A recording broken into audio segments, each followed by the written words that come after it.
Hi, guys. John, the firearms instructor, and welcome to the live tonight. We're live on our Facebook page. We're live on one of our YouTube channels. I am glad you're here this evening. I'm very fortunate that Miss Johnson's here this evening as well. My boys are off in Orlando.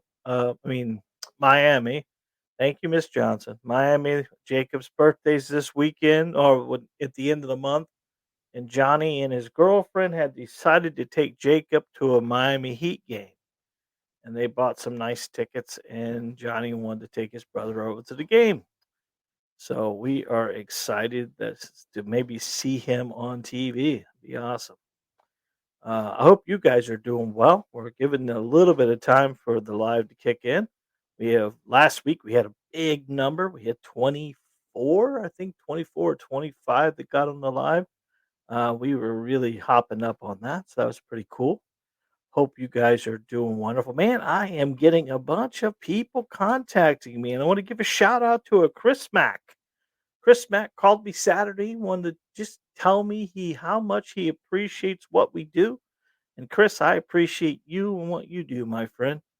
We have a live that's good this evening. We've been working on a theme here about proper shooting, and we talked about proper grip a week and a half, 2 weeks ago. We did sight alignment and the sight picture, and we've done a bunch of different stuff. Well, this week it's all about anticipation. And this is one of those deals that people don't think they do it, but it happens to a lot of us. Now, you know the drill, guys. This is going to be a PowerPoint presentation 10 reasons why anticipation can cause you to have an inaccuracy, excuse me. And we're going to talk through each one of them and maybe give you some advice on each one of these.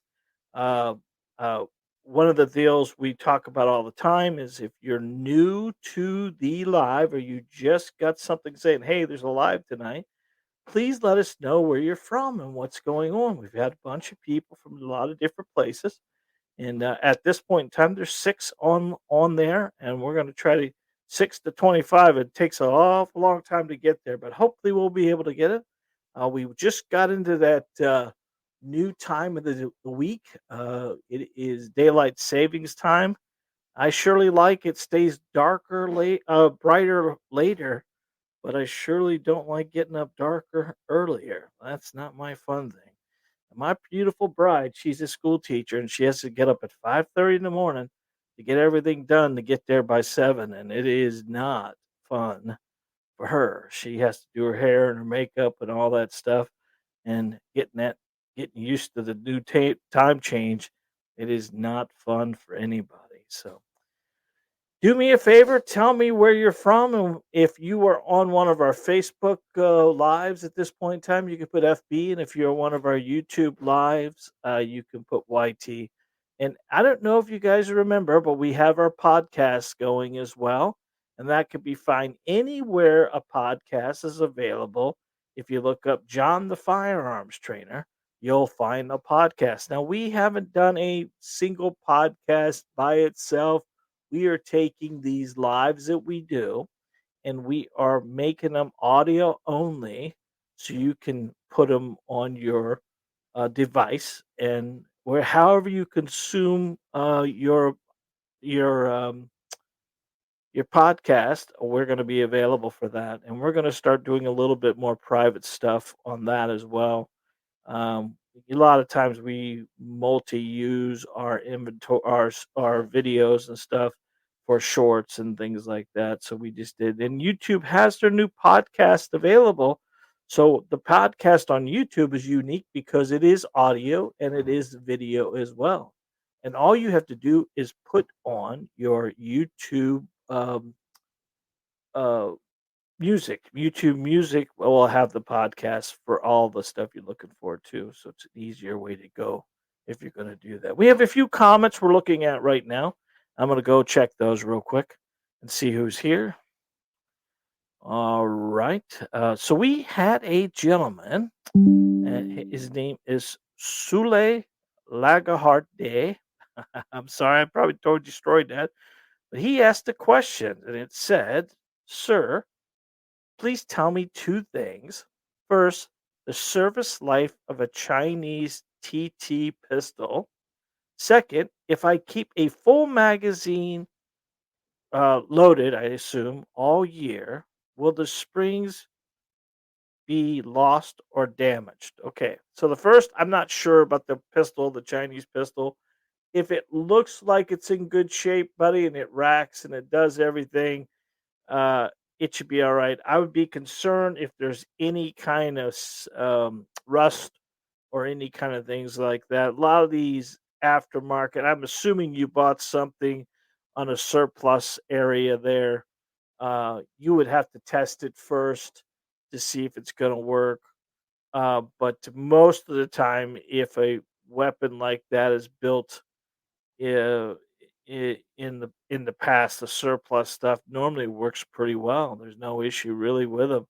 There are plenty of guns that from the 40s and the 50s and the 60s that work tremendously well, so I wouldn't worry about that. And that's an old wise tale about the springs getting loose, or getting damaged. You know, I'm sure if it sat 1,000 years, it may do it. If the rust was involved or liquid was involved, it could do it. But standardly, leaving a magazine full is not going to hurt the weapon at all. So you can you can rest assured that that's not going to cause too many problems. Now, if you did for 50 years or 60 years or 70 years, maybe, but most people are shooting these weapons and they're coming loaded with magazines, and then they come and you shoot them, they empty, and vice versa. If you're really concerned about it and it's something that you think you want to test it out, go ahead and take the springs down to only 3 to 5 rounds in the weapon. That'll give you enough spring tension to run the gun, but not enough spring tension that you may affect the spring. Thank you very much. I hope I answered your questions. Uh, Hello. I'm terrible about names. It's Tristan Milleris. Hello, Teston. Appreciate that. Natasha, I'm glad you're here. And Natasha survived my vehicle class. That was awesome. Natasha did a vehicle class over the weekend. She was looking forward to shooting through glass, which is she's a character, I'll tell you that. That's why we love her. Thank you, Natasha, for being here. And Natasha's mom, thank you for being here. Guys, if you have any comments all the way through this thing, if I say something that you want to ask a question about, please put it in the comments. Now, what we're going to do is keep this thing going the right direction. We're not going to stop and answer questions continuously. We're going to wait to the end, give yourself 15, 20 minutes, and we'll go Q&A at the end of this thing. Obviously, if you think you have it, please go ahead and put it down. That way you can write the comment as I'm saying it, and I'll go back and look at them. I promise you that. So let's go ahead and talk in regards to anticipation. And I did a PowerPoint presentation. We're going to load up right now, and let's see how this looks here. So there it is, and I'm going to go full screen. Boom! There we go. There's that guy again. Top 10 tips for eliminating anticipation with a handgun. A lot of people don't realize that when you use a handgun, that something can happen internally to you that makes you want to freak out. I don't know if you've ever shot a pistol before, but if you haven't, there's a lot of people who have. And if they think they have 4 rounds in the gun, but there's only three, and they go engage for that last trigger engagement, and they kind of give this whole shutter thing because they were expecting there to be 5 shots in the gun, but there was only four.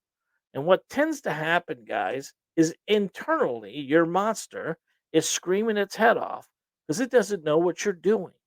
And shooting a pistol's not common. And internally, it's like, imagine if you were walking down the street and someone just threw a firecracker at your feet.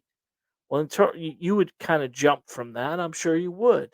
Well, when you're shooting a pistol, you have to get through the recoil. You have to get through the trigger engagement. You have to get through the sight alignment, the sight picture, and then engage the trigger. and not let the gun dip or fall off your line of sight. And this anticipation happens an awful lot. We talked about it a couple weeks ago in regards to when someone is shooting low and left, that low is shooting over the pistol or shooting the front post may be a little high or a little low, but the left is caused by anticipating you manipulating the pistol to try to stop the recoil management and stopping the gun from kicking so much. So, one of the things that we talk about is these tips here will help us tremendously keep our count down and what we're doing wrong with the pistol. So, top 10 eliminating it for eliminating and anticipating with a handgun. Let's go the first one. You know, are you struggling with anticipation when shooting a handgun? There are 10 tips to help you eliminate anticipation and improve your accuracy. Yes, anticipation will cause your accuracy to fail. Where when you're getting your weapon out in front of you, you're trying to really press that trigger really slowly, it can be very easily intimidating, especially if you're not controlling the recoil management and you're not doing everything and you're just trying to, it can be frustrating as much as anything else. We see people all the time that are pulling the trigger versus pressing the trigger. And that pressing of the trigger is what we really want. We really wanted that slow engagement without the weapon moving off our horizontal and vertical line. So anticipation is probably one of the major causes of weapons being pulled to the left or pulled to the right. If you're a left-handed student, you most likely do everything right. Everything would pull left, right, and low. Where we in your right-handed, average right-handed student shoots low and left, and that's because of what we're talking about here. So, what's the first tip? We need to focus on our breathing. You know what? I've always said the breathing in a handgun is not really the distance, obviously with a rifle and you're shooting long distances, there is that inhale, exhale thing that keeps that lungs full, lungs empty. You want to be right in the middle and then just kind of hold that. Because if you really think about the last time you were outside running or carrying or doing anything exertive, your your body was heaving the air in and the air out, which in turn would cause that weapon to go below the horizontal line and above the horizontal line. So if you wanted to be a little bit more proficient with a pistol, you could slow down your breathing to really control the idea of this is you inhale and you exhale just a little bit, and then that will keep your heart rate at a slow cadence. And then right before you cut that trigger, just hold your breath a little bit and cut it. Now, I'm going to tell you, I don't practice this with a handgun very much, but someone with a scenario of being very uncomfortable or not confident with a firearm, you could inhale and exhale and cause the weapon to move a lot, but you're breathing in and breathing out. So you could focus more on a nice, smooth breathing. You're not excited, you're not nervous, you're not scared. All these things can affect your nerves. And if you're able to calm your breath down, you're going to steady your aim. Focus it on your breath to take slow, deep breaths to calm your nerves and steady your aim. So, breathing would be the first thing I'd kind of work on. Get yourself in a position where you're feeling very confident and you're breathing good. All right.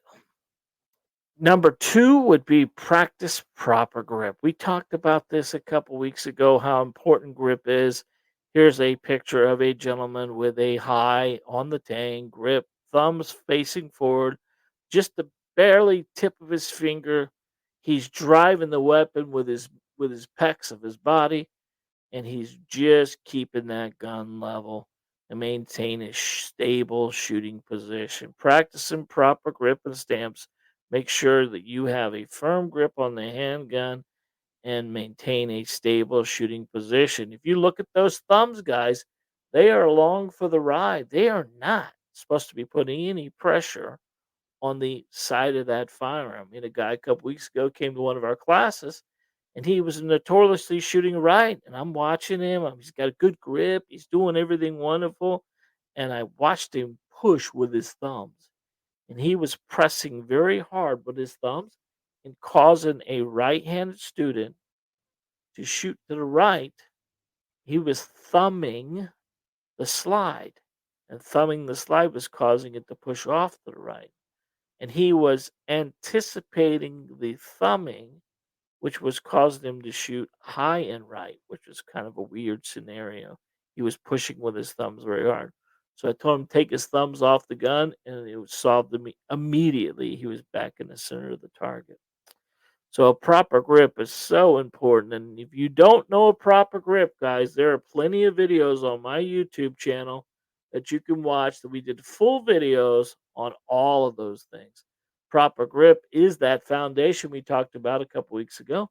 And it is something that we talk about every time we do a class. It's grip, it's stance, it's trigger control, it's sight picture, it's sight alignment.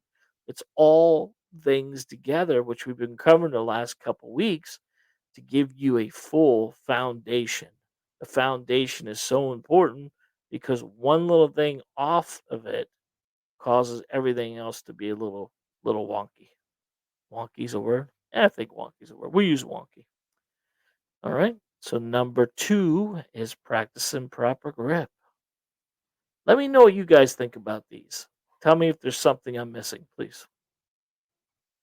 All right. Let's go to the next slide. The next slide is concentrating mostly on your front sight.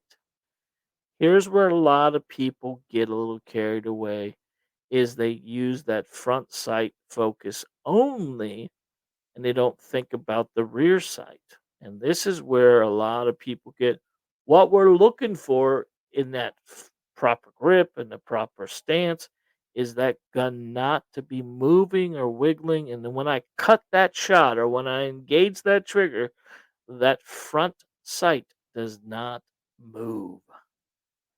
And if you kind of be honest with yourself when you're starting to cut triggers or you engage in the trigger, a lot of the trigger engagements happen with a pull versus a press. Um, Remember what I told you guys before. You may not have heard this, but a shot should surprise you. Not. It should not. Uh, you should not know the gun's going to fire. Now, obviously, as we get better and better and better of trigger travel, we're going to kind of figure out what this weapon's going to do, if that makes sense.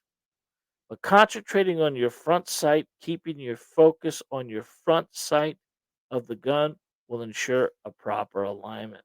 Because remember this, a sight levels the gun up and down and right and left. And when we start getting into a point where we're slapping that trigger or we're anticipating that recoil, what if you watch students, what they try to do is they try to muscle the firearm from lifting. And that's not your job. Your job is to control the weapon and roll with the recoil enough that you can keep the gun level and slowly engage the trigger. When you're applying torque to a firearm, you are applying pressure to that firearm. And most likely, wherever you're applying the pressure, that's where the the bullet's going to impact. So that gentleman that was applying pressure with his thumbs to the right, that's where the bullet impact. So, you know, anticipation does a lot of stuff to a lot of different people, and each one of them can be a little different from each student. But if you pay attention to what's happening, your target will tell you what you're doing wrong. So number 3 was concentrating on that front sight. Now, it's more than I can tell you is you can't concentrate on the front sight if it isn't level with the back sights. The front sight of that gun is not a sight without those back sights, and vice versa. The back sights are not a sight without the front sight. The 3 of them together level the pistol. And then you not anticipating the recoil, just engaging this weapon until it cuts. All right. So elimination of anticipation with a handgun, it happens a lot when people pull the trigger. I'm pulling the trigger because I am trying to get it over with. Internally, your monster, that thing inside you is screaming its head off, pull the trigger, pull the trigger, pull the trigger, pull the trigger. And if we can stop people from doing that, there's where all of our bad habits come from.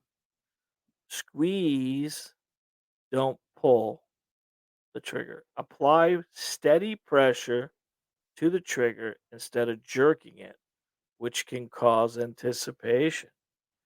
You've seen this. You've done this yourself. I have done this. I do it all the time.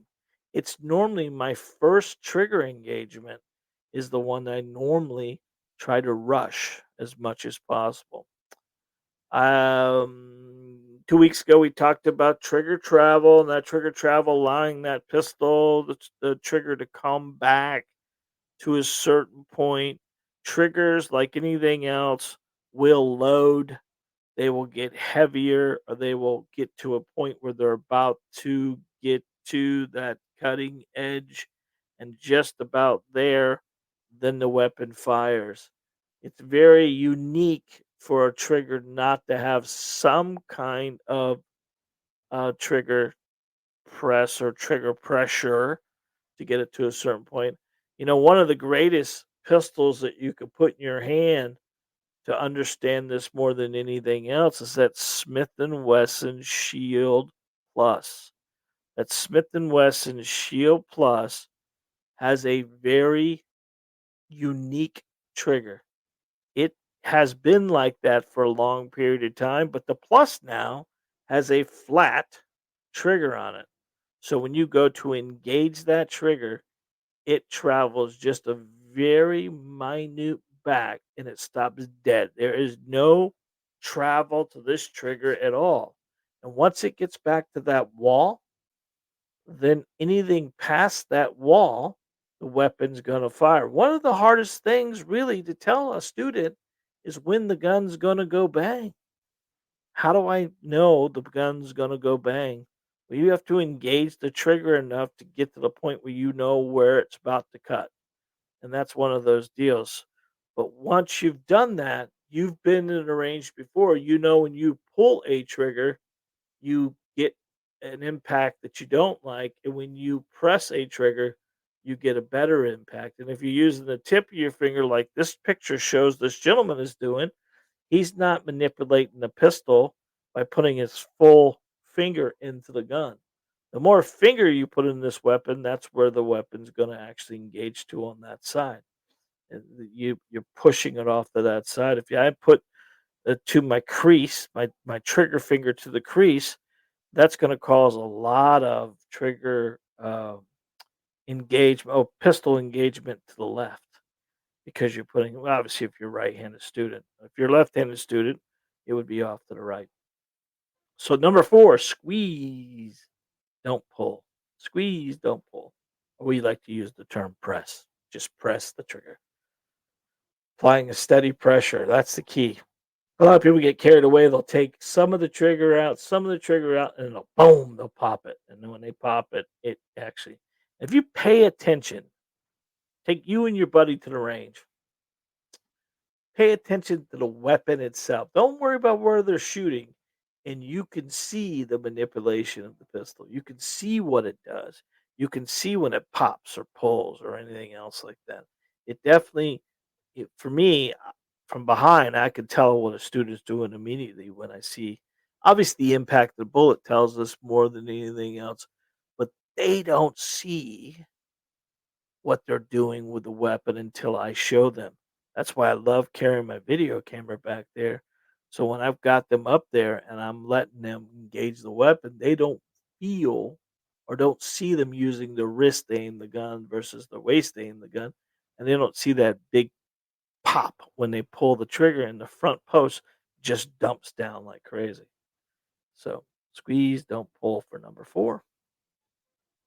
Number five, this is a great thing. I don't know if you guys have ever done this before, and this is kind of hard for you to do it, but using dummy rounds in a practice plot in a practice session, this will help you identify any flinching and jerking or movement. Now, what you do is you get two of your buddies, or yourself and a buddy, and then take four or six dummy rounds and mix them up with all the live rounds. Or have your buddy load your magazine and you load your buddy's magazine and slip in a couple of these dummy rounds. Now, I did a video, me and Johnny last year, and I did pretty well in this. I was surprised how well I did, but he got me a couple times because I surely was not expecting there to be back to back. And basically, what you do is you load the magazine, you rack the slide, and you put it out in front of you. And you begin to travel that trigger and do what you need to do. And then, if the gun goes click and not bang, can you keep the gun level? Most of the time, people jerk the trigger due to the fact that they were anticipating. And the more you can identify flinching and jerking and movements before live firing, you're going to be a better overall person to watch for anticipation. The dummy rounds are a very good idea. You could do it yourself, but you'd have to kind of put your rounds into a box of some kind and be able to pull out different rounds. Keep your eyes closed as you're loading them. I mean, that's the only way to really do it. Or have your family members. Let's say you got six or eight magazines, you could have someone load them up for you prior to you getting to the range, and that'll help you understand what anticipation you do. Because most people do not, they don't vision themselves anticipating. They don't vision themselves pulling the trigger or pressing the trigger. They're doing a lot of different stuff, but definitely the dummy rounds is a good practice the session. You can do this a lot, and it helps out tremendously with the flinching and jerking. Number five, using those dummy rounds. Not a bad idea. This is a great one.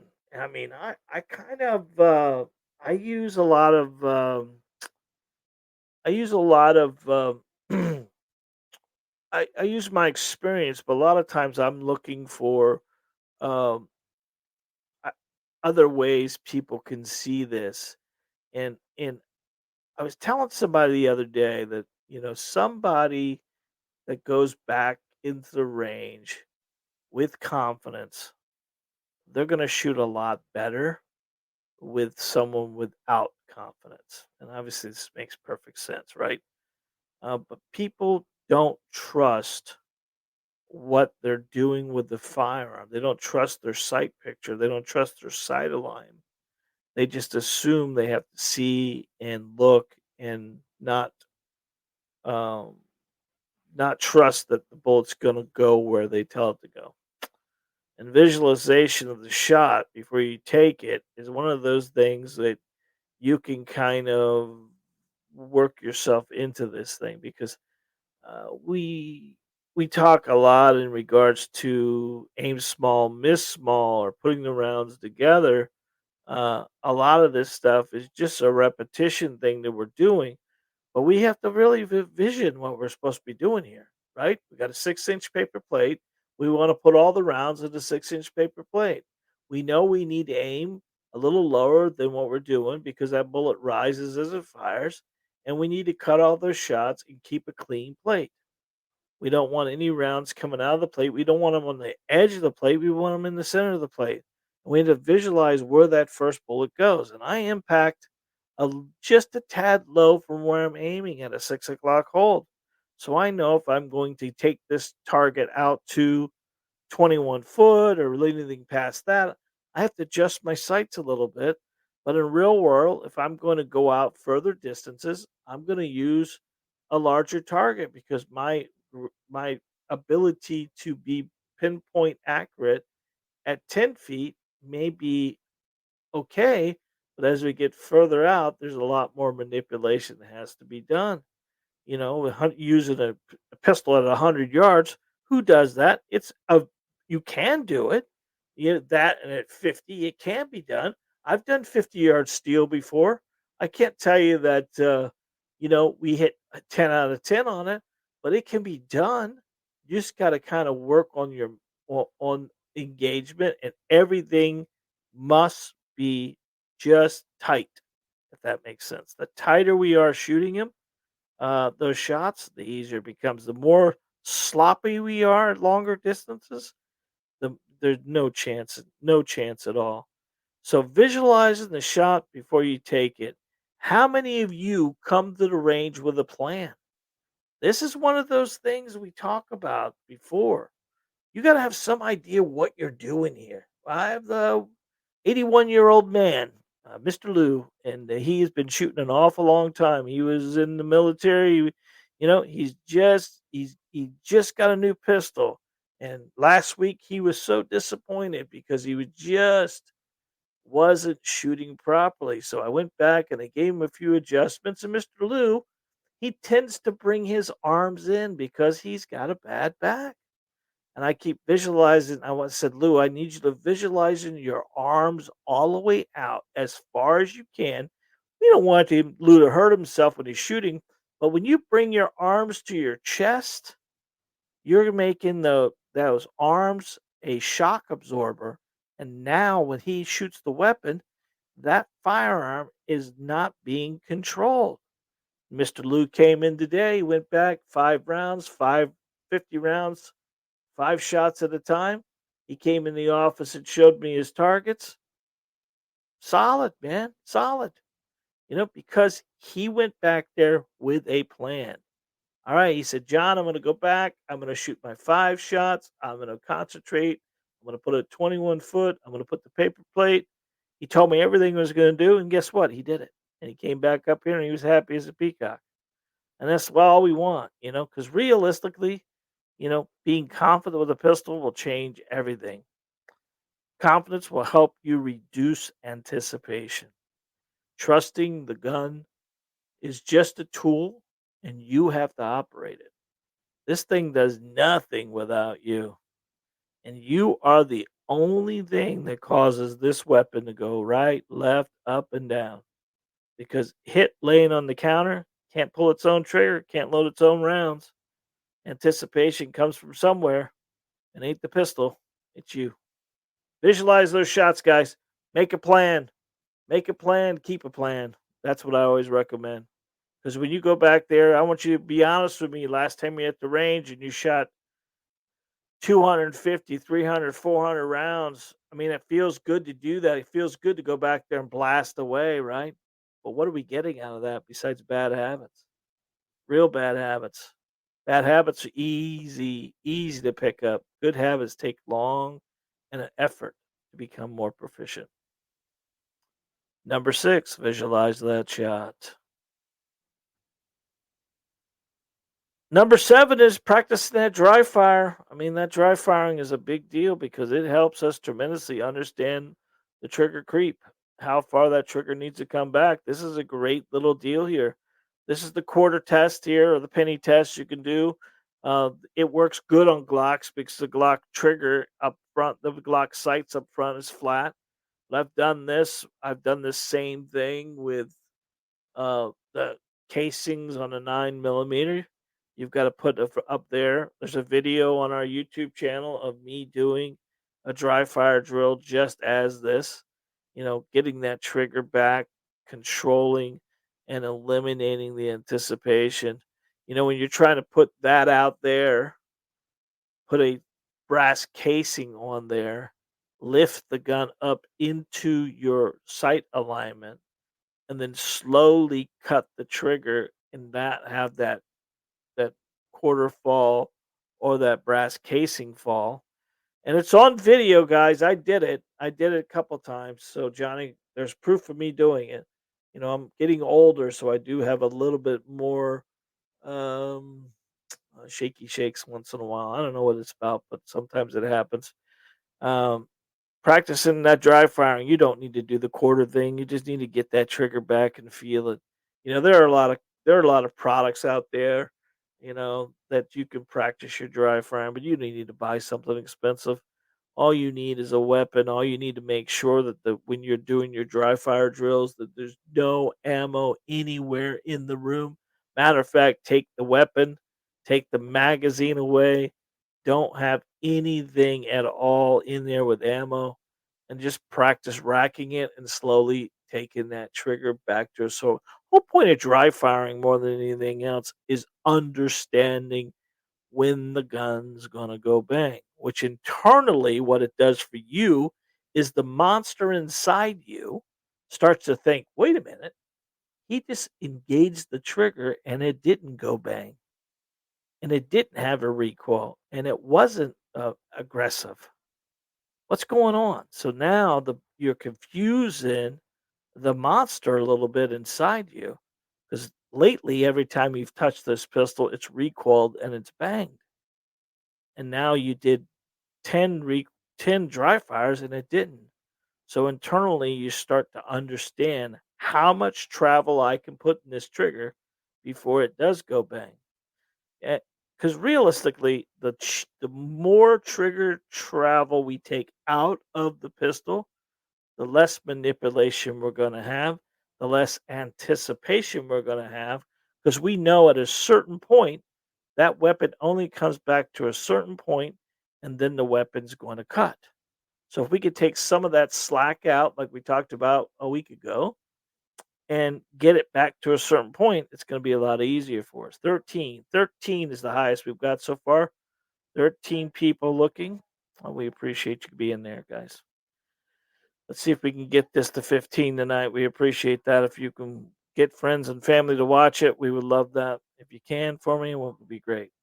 All right. Well, so number 7 is practicing dry fire. I have a question for you guys.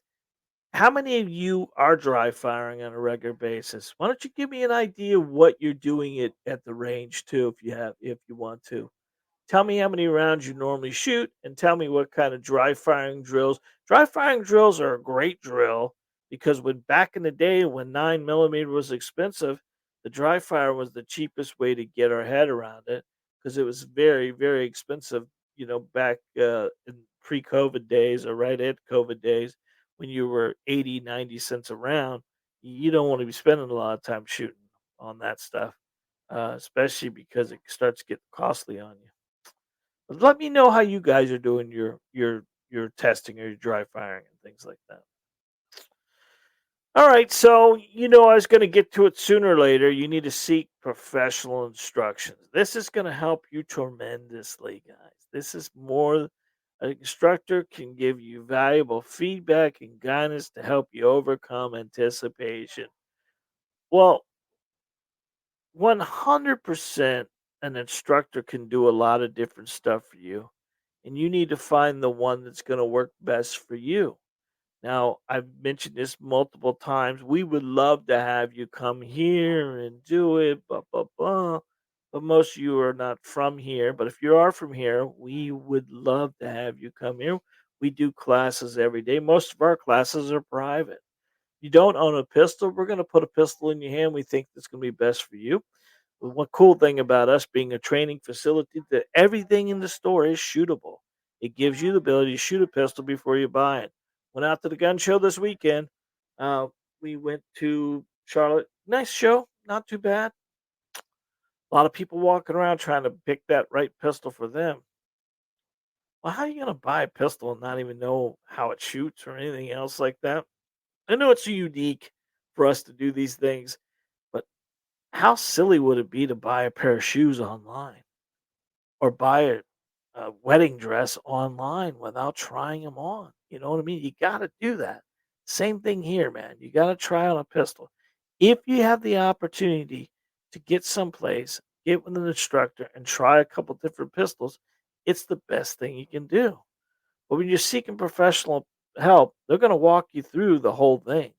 The greatest thing ever is when a student comes in here and tells me, I know nothing. This is my first time shooting a pistol. I like that more than anything else compared to the person who's been shooting for 10, 15, 20 years and just got all those habits. Because the moment they leave me, the moment I walk away and let them shoot by themselves, they go back to all their old habits. Seeking a Seek a professional instruction. Now, I've told you multiple times, easiest way, in my opinion, to find a qualified instructor is hit the nearest gun range in your area and go in and see who they're recommending as the firearms instructor. And there'll be people that are working for them or work out of their facility if they're not a training facility like us. We don't have other instructors working for us. We are a family owned business. I take that back. We have Tasha that comes and helps us once in a while because she's part of our family here. But we don't allow anybody else that's a firearm instructor to come here and use our facility to teach students. Unfortunately, that's like taking a steak over to Outback and tell them you're going to use their grill to cook your steak. That's just not the way it happens. But if you can't find anybody, the NRA or United States Concealed Carry Association, both of these have have great websites as well as the zip code information that will pull up instructors in your area. Once you found a couple instructors, visit their website, go to see them, talk to them, make sure you guys click. Last thing you want to do is go into a situation, go to a class, and not jam with the person. That's going to not be a, a, a beneficial for either one of you. And most of your firearms instructors are super great guys, and they want to succeed with you, and they want to help you succeed. But if you need any of my help to help you find somebody, we would love you to do it because anticipation. There's a lot to it, but once you get your foundation set, a professional will help you. Number 8, seek professional instructions. This will take that learning curve and make it smaller and smaller and smaller. Told you a couple weeks ago, when you're shooting, going to the range, and you're about let's say 40% accurate. How expensive is that to you? Because imagine if you're shooting 100 rounds, that means 60 rounds went someplace you didn't want them to go, whether it be low and left, high and right, or just all over the place. Compared to when a firearm instructor gets done with you and you're 80, 89, 90% accurate. That saves you money. That way you ain't going to spend. Reason why people shoot 300 rounds at the range is they're trying to figure it out. Can you really figure it out? Or are you just going to be walking that thing right, walking that thing left, up, down? And by the end of that day, are you any more accurate with a pistol or are you more frustrated with a pistol? Hiring a firearms instructor to help you, support you, maybe coddle you if you need it, and make sure that you can overcome the anticipation and remind you that you run the tool doesn't run you. That's a key. Build that confidence. Those are things that us instructors do on a regular basis. Excuse me. So number 8 is seek professional instructions. I was going to do a crazy picture of myself, but obviously. Here's a nice one. Take a break during shooting. Fatigue kicks in very easy. This is a true one for the women because we talked multiple times. Women control a weapon a lot differently than a man does. And a woman's got to use their back muscles to control the weapon. They're driving with their dominant hand and pulling back with their non-dominant hand, which is kicking in that back muscle where a man can really just shittily hold the gun and shoot it okay. Unfortunately, that's not fair to the ladies. But once the ladies figure out how to shoot, Miss Johnson outshoots me all the time. She's just more accurate than I am. She's slow at shooting, but she's accurate at shooting. So that's the one thing. And she controls a weapon better than anybody I've ever seen as a woman. And she doesn't drive the gun either. She thinks I'm crazy telling women to drive the gun. But I find that 95% of most women will drive the gun and keep it level, where Miss Johnson just does it. So I'm proud of her. She's a good shooter. Take a break during shooting sessions. This is one of those deals. Yeah, yeah. Because with that 500, the guy that come here and shoot 300 rounds, you know, fatigue kicks in very, very quickly, and then fatigue causes anticipation. So give yourself time to rest and focus. I picked this picture because it's a Glock 17, and look what's next to it. 5 shots. The 5 shot deal, we talked about this multiple times. 5 shots at a time. You don't need. This is a Glock 17 you're seeing here. That magazine holds 17 rounds. What do you think how accurate are you after the fifth shot? Are you along for the ride after the fifth shot? And there becomes the challenge. Obviously, if we're just pulling the trigger, what kind of accuracy are we going to have with the weapon? It's going to be up, down, right, left, all over because we're just not control. We're along for the ride.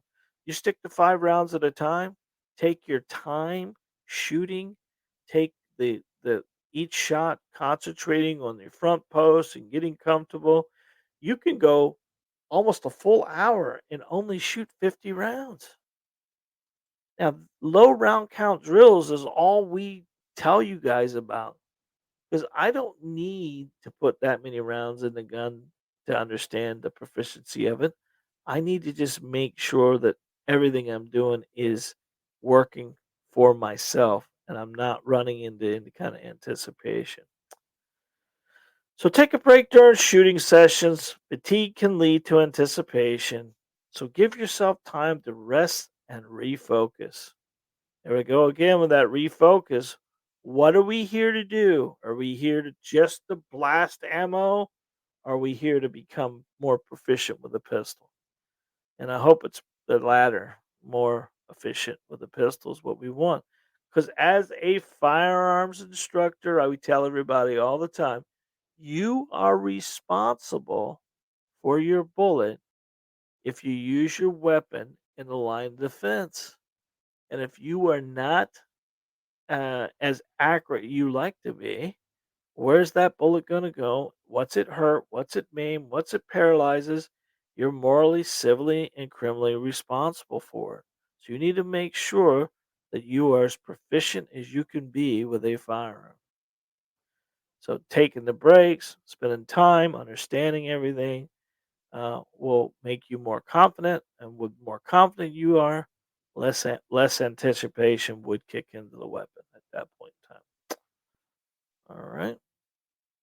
Number 10's coming up. I put this in.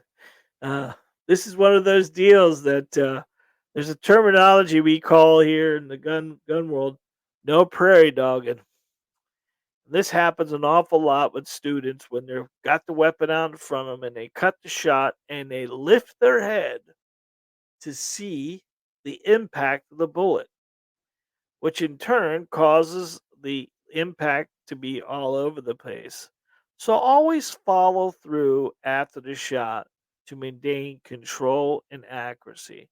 You want to wait until the bullet impacts before you look. You'll I can show you video after video of people looking up over their sights to look at impact. And when you do that, you're resetting yourself. You're resetting everything you're doing. Ideally, we want to cut that shot, cut the next shot, cut the next shot, keeping the gun out in front of you, looking through your sight system, letting it level out before you cut the next shot, and stop prairie dogging.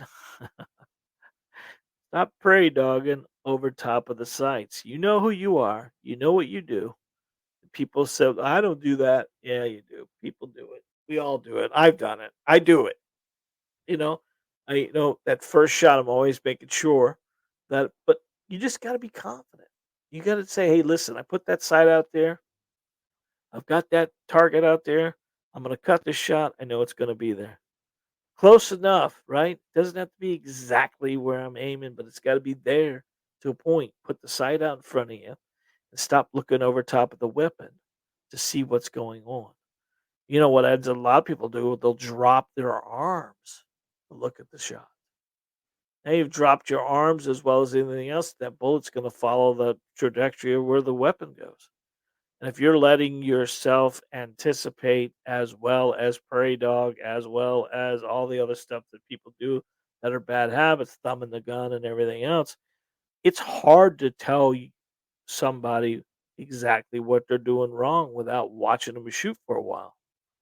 But follow through itself is one of those things that needs to be in your portfolio, especially when you're shooting a long time, because it just becomes more and more allows you to become more proficient. A lot of times, what students have, whether they're using their wrist to aim the gun, or they're using the crease of their finger and all that stuff, all those things are losing your control of the weapon, not gaining control of the weapon. So stop prairie dogging. I thought that's a cute prairie dog. They're very destructive. You know what they do is they dig holes all in the fields. In the farmers hate them because they'll dig 8, 10, 20 prairie towns, what they're called, and they're all attached to each other. And the cows go over there and step in those holes and break their hoofs or break their legs. And now you got a 2,000-pound cow that you can't do anything with but dispatch it. And they died because of a varmint that actually physically dug a hole in a field, which is what they do. And the cow stepped in the hole and broke its leg. And now it can't give milk. It can't give calves. It's a cycle. So the hunters have to go out and do the prairie dog what they have to do to take care of them, because at the end of it, it's just a challenge. It's a big cycle. Um, so I thought that was a pretty cool picture. All right, number 10. So let's see. So that is remember eliminating anticipation takes time and practice. Keep these tips in mind during your training sessions to see improvement. W- Thanks for watching the video, and don't forget to subscribe to our channel for more helpful tips and tutorials. 10 top 10 handgun um that's I didn't change that out there. To stop from anticipation. All right, very cool. Let's pop over to the side here and let's get back to me. Okay, I'm gonna move this one and pop up. Ooh, there I am. All right, guys, that was pretty good. I hope you liked it. I hope it helped. So let's look at some of the comments we have here this evening. Obviously, we'd love to hear from each and every one of you. We've already done Natasha, Natasha's mom, and Papa Weasel checking in. Babe. Good to hear from you, guy. Rick Shepard, how are you, sir? John, I have to go back to it to work. Hopefully, I can watch this later. Okay. Mike said, "Darn, John, I have to go back into work. Hopefully, I can watch this later." I hope you can, Mike. I hope you can, buddy. Thank you for working so hard, my friend. I appreciate you very much. And then we got Ralph that says, "I dry fire twice a week and go to the range. Really helps with anticipation." It does. Uh, um, Twice a week. And Ralph talked about he doubles up on hearing protection. That's a great advice there, buddy. A lot of times I do that for students in here because I'll have a lady who will come and just it's just not her wheelhouse yet. You know what I mean? And I kind of put on the muffs for her. But you know what happens in an indoor range? You get the concussion as well as the noise, and it kind of freaks him out. So Ralph found that if he doubles up on his hearing protection, it really helps with anticipation. I love that, Ralph. That was pretty good, buddy. That was pretty good there. That was awesome. Good advice there. Great advice. All right, guys. Well, we're 55 here. We have any questions out there? We do have some big news coming. We finally got a sponsor that's going to help us with some of our videos. And we're not allowed to talk about it yet, but next week we will be introducing a sponsor to each one of these lives, which will support us as a company. And we are working on a great little program for you guys that they're getting a deep discount, getting a free little thing for you as members or non-members. You still get it. We would, it's a good company that's going to help you with your internet security. So it's going to be one of those deals. We all run through those times in life where we've getting all these scam calls or robo calls. How much people are losing. Millions and millions of dollars. The FBI talked 2 weeks ago in regards to 10.3 billion dollars were lost in cybercrime last year, and 1 out of 4 will find themselves somewhere along the line with cyber threats of some kind, whether they steal your identity, take one of your credit cards, or anything else like that. We've got a company that we're going to pull up here in a little while next week. We have it all done, but we've got to make sure we get all the T's and dots and I's done because they're going to be compensating us, and we want to make sure that we're doing everything by YouTube standards. So, oh, Chris Mack, there we go, buddy. Chris is from that. I did a shout out before this video started. Chris, I hope you heard it, buddy. Chris called me last Saturday, telling me he appreciates what we're doing. Chris Mack, dry fires a few times a week, w- rain one every 2 weeks, or every week. 5 rounds each at a time is a game changer. Great for fixing issues. That's true, buddy. That's 100% true. It's hard to. I always use the terminology about golfing, right? Someone gave me 18 holes of golf. I'm probably going to be okay for 12 to 13 holes. Then after that, I start getting fatigued and tired and not doing well. And if someone gave me 18 more holes for free, am I going to shoot any better than the first 18 or the first 13? The answer would be no.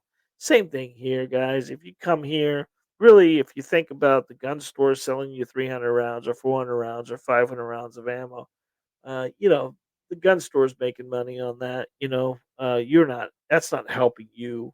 Those five shots at a time, tremendously makes you a better, more accurate person. If you kind of think about it more than anything else, if you have a magazine, no matter if it has 5 rounds in it or 50 rounds in it, the first 5 rounds are the most important, not six through past. Because at that point in time, we need to make sure those first five do what they need to do, or we may be in trouble. All right? Very cool. Thank you very much, Chris. We appreciate you making that comment. You're the best, buddy. All right. Well, we're getting to that time. We got 1 minute, and then we'd be 1 hour. I like to do these things 1 hour because it works better for me when it comes down to it. There's 10 people on here at this point in time, which we truly, truly appreciate. I hope you guys have a wonderful week. I hope you get out to the range. Hope you get out to the range and hope you get to shoot a little bit more. I hope you take a friend or a family member. As we get further and further along, we need to enter more and more people into the shooting sports due to the fact that they're being taught or they're being told stuff from the internet that may not be 100% true. And if you have a friend or a family member you'd like to take and educate a little bit more, get them up to my website. Get them up to my YouTube channel. Let them watch some of those videos. Get the grips down. Get the stance done. Get them confident with a pistol. Because obviously, if there's a weapon in the home, everybody in the home should know how to use it, understand it, and know how to operate it. That's one of my pet things here. Husband comes in or wife comes in and buys a gun, and maybe the husband or wife aren't shooters, and they don't care that the husband has a weapon in the home. They just don't want to do anything with it because they're afraid of it or unsure of it or whatever. And I always recommend if this weapon's going to be in your home, you must know how to load it and unload it and be able to protect yourself with it. Because God forbid that you need to use that weapon in a line of defense, you want to make sure that you have some idea how to load it and unload it. For women, I don't have to teach you Mama Bear. I don't have to teach you situational awareness. I just got to get you to operate the tool. And that's all it is a tool. It doesn't do anything without you. People look at firearms as deadly weapons. Are they really deadly weapons? Are they just something that needs to be operated by a mechanic? And that's what you become. Craftsman. You are a craftsman of the product. If you're uncomfortable with a firearm, that takes only a few little things to do. Either take instructions or spend more time uh, doing it to get more and more comfortable. Watch some of the videos that we have or anybody else on YouTube will help you support you and get you to the next level. Get yourself a good instructor if you can't get to us, and then spend some time behind that gun that you can spend and become more and more and more proficient. And the more proficient you are, less anticipation you have, less better control you have, and the easier it's going to become. Remember, a firearm in your home, the firearm, the shooting, and everything is a job for you now. You can't just think of it. A lady a couple weeks ago wanted to come to the store. She wanted to buy a gun for protection purposes, but she don't plan to shoot it. She don't plan to use it. She don't plan. That's like, really? I mean, to be honest with you, if you don't plan to shoot it, you don't plan to do anything with it, you might as well buy pepper spray. You might as well do something else. Because I don't feel very comfortable selling you a firearm that you're going to take home and put in your closet. You can hurt yourself. You can do it. Like, listen, 5 weeks ago, 6 weeks ago, lady came in. She looked flustered. She went to class at 11. She showed up at 11:15. She goes, I got to be honest with you. I said, what's that, ma'am? She says, well, I shot my bed this morning. I said, what? She shot her bed this morning. I said, well, how did that happen? Well, I was trying to operate the pistol before I came here. I wouldn't look like an idiot. And obviously, I look like an idiot now by telling you this. I go, no, you're not an idiot. You just learned a big learning curve right there, right? Luckily, you shot your bed and your bed only, right? Because it could have been somebody in the bed. It could have been, that gun will not fire unless you put your finger on the trigger. And she goes, yeah, yeah, yeah. She just said, yeah. That's all she kept saying. Yeah. What we did is we went in the back. We went through the fundamentals. I tried to figure out what she did, and I kind of have an idea. She actually took the mat. She racked the slide.